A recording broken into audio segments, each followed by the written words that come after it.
6 months after President Du30 created a consultative commission to formulate a new federal charter, the draft constitution has been formally turned over earlier today to the chief executive.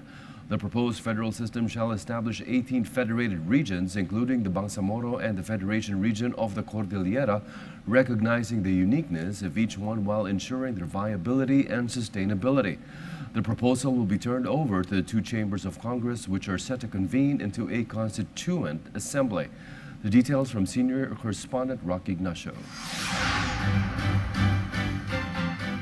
The Consultative Commission handed over the draft copy of Federal Charter to President Rodrigo Duterte in Malacanang. Led by its head, former Chief Justice Reynato Puno, the draft constitution is called Bayanihan Federalism. The design of this Bayanihan Federalism installs a federal government strong enough to hold together the various federated regions and establishes regions that are socially, politically, and economically sustainable. Puno explained some of the significant provisions of the draft charter. First is the proposed electoral reform. First, the draft constitution democratized our electoral process by prohibiting political dynasties that have long monopolized our elections. At the same time, the draft constitution transformed political parties as mechanisms of citizen representation and democratic governance.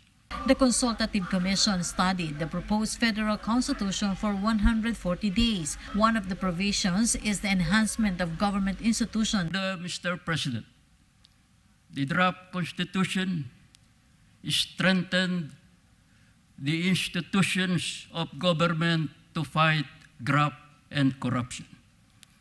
Among others, the draft constitution transformed the ombudsman to a commission type of office in order to investigate and prosecute more effectively violations of our anti-graft laws.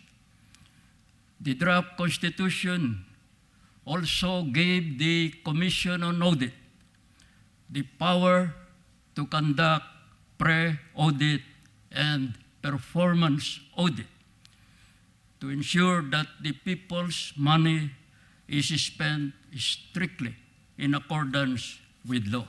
Puno added the new federal constitution is drafted to be pro-poor and recognizes the various Filipino customs and traditions. And finally, the draft constitution, Mr. President, established a permanent and indissoluble nation because it recognized the ethnicity, the culture, religion, customs, traditions, language, and distinct identities of our brothers and sisters in the Cordillera and Bangsamoro. President Duterte created through an executive order the Consultative Commission in December 2016. Rocky Ignacio for The Nation.